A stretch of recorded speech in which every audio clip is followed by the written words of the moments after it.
Non, non, non. Non, non, non, s'il vous plaît.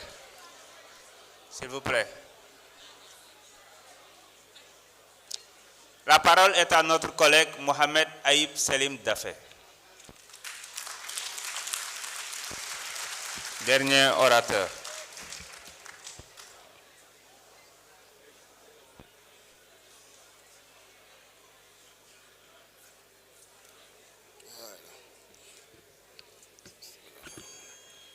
Merci beaucoup, Monsieur le Président, Monsieur le Premier ministre, Mesdames et Messieurs les membres du gouvernement, chers collègues, maa ngi leen di nuyu.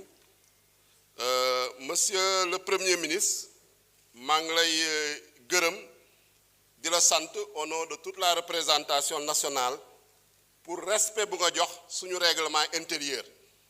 Parce que article 104 règlement intérieur bi moo wax ñetti weer yu ne premier ministre ak gouvernement bi war na fi ñëw pour question d'actualité au gouvernement. Ñun suñu assemblée nationale bi daf nañ 15 mois ñoo ngi fi ñëw nga fi bii mooy 4e fois bi nga fiy ñëw.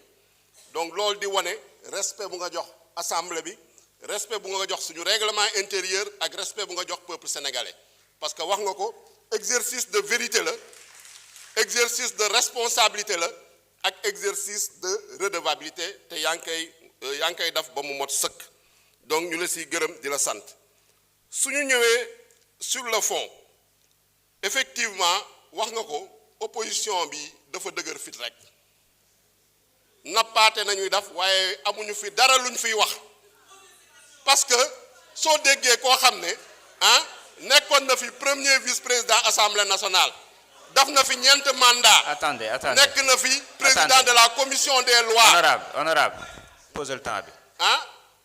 Non déglu ma nu ko neex lay poser question bàyyi nit ñi liggéey. nga bàyyi perpétuer arrêtez quand même.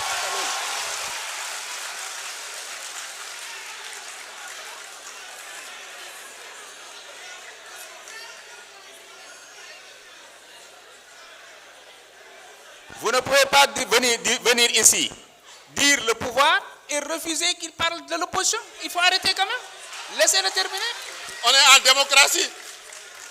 Donc dama ne nañu bàyyi caaxaan nañu bàyyi tappale nañu bàyyi naxante bi munoo fee nekk nga def fi xawma ñeent mandat fii assemblée nationale nekk fi premier vice-président nekk fi président de la commission des lois nekk fi président du groupe parlementaire ñu indi fi ñaata yoon ay proposition de loi pour xeex mbirum góor jigéen chaque fois nga dem bureau ba bloqué ko rejeté ko ngay ñëw fii di naan ay criminalisation durcissement mais nañu bàyyi caaxaan bi xanaa da ngeen foog ne sénégalais yi dañoo naax wala dañoo amnésique. Il faut qu'on respecte quand même les sénégalais un minimum.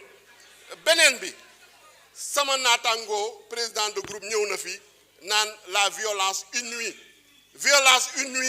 ba pare moom moo fi ñëwoon porter loi d'amnistie ba nga xam ne ci ay événements diggante 2021 ak 2024 rey nañ fi plus de 80 personnes blessé fi des milliers de personnes emprisonné des milliers de personnes ngay ñëw naan ay violence inouïe mais quand même il faut pas qu'on soit amnésique, il faut qu'on respecte le Sénégalais, il faut qu'on respecte la représentation nationale sénégalais yi fàtte wuñu.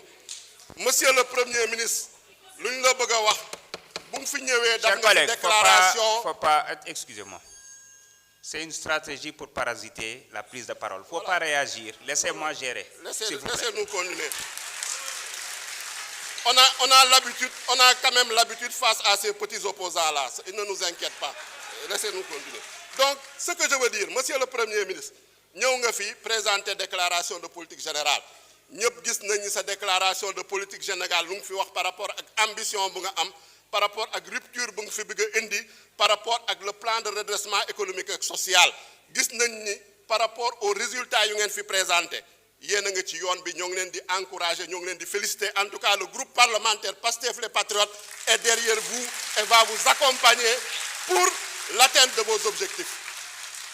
Tey les résultats sont tangibles sur tous les plans, baisse des prix wàññi nañu carburant bi wàññi nañu électricité bi ba pare wis leen dolli ci gagné Coupe d'Afrique des Nations.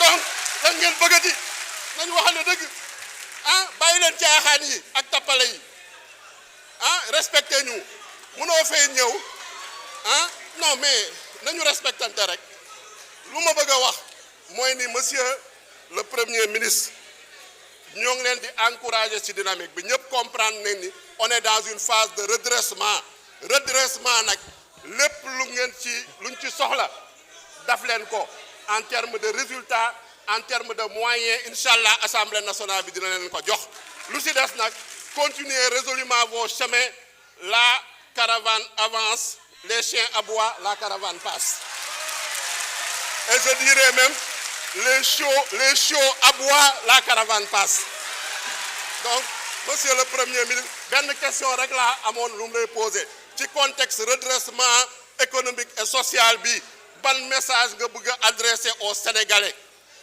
ban message nga bëgg a adresser au peuple sénégalais parce que ñoo ñu amal solo c'est pas ces petits opposants là ak c'est vraiment je vous remercie.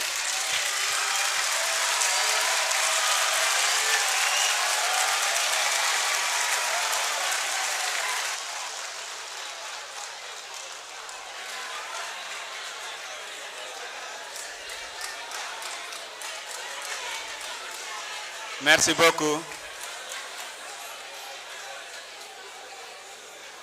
Merci beaucoup.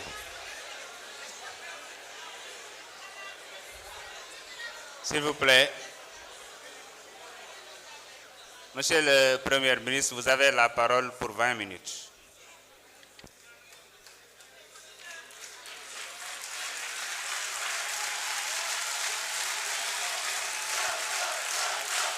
Merci.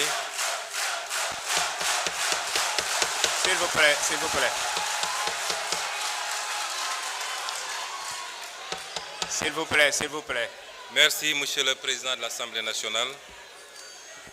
Vous me permettrez, comme j'ai 20 minutes, je ne pense pas que je vais épuiser les 20 minutes, mais je vais terminer sur les réponses que j'étais en train d'apporter lorsque le temps précédent s'était écoulé, relativement toujours à la campagne agricole.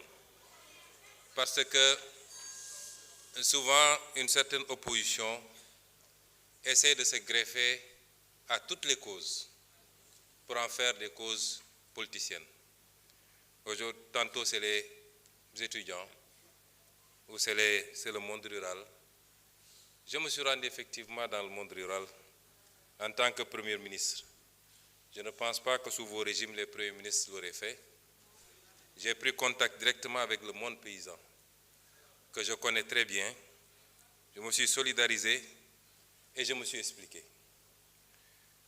Nous avons hérité d'un pays qui est ce qu'il est, mais des efforts substantiels ont été faits.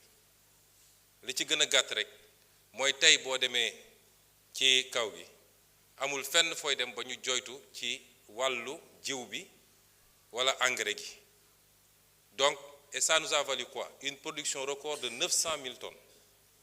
Parce que su ñuy wax affaire commercialisation aussi nañ ko rapporter ak masse bi nga xam ne moom la ñu produire cette année, qui est une production exceptionnelle. Les équipes du docteur Mabouba Diagne ak Alpha ont fait un travail exceptionnel. te muy nag des statistiques avérées duñ daan gonfler rek naan on a fait 1 million de tonnes ak nangam en passant 2017 la ñu promettroon d'ailleurs autosuffisance en riz dans la vallée et ailleurs. Donc du travail concret a été fait. Soo amee nag lu toll noonu ci production l'écoulement mënul jàllee au même rythme que soo produire 400 000 tonnes ou 250 000 tonnes ou 500 000 tonnes. Muy premier élément. Wax naa ko fi ñu toll tembe dans le nord pratiquement gerte gi jeex na. Dans le centre am na encore quelques poches. Wax nañu fii léegi les centres les points de collecte. Bi ma demee ci àll bi maa njëkk a interpellé monsieur le ministre du commerce ci les points de collecte. Am na quelques problèmes bu amee dañ naan am na volet commercialisation bi am na ay problèmes yoo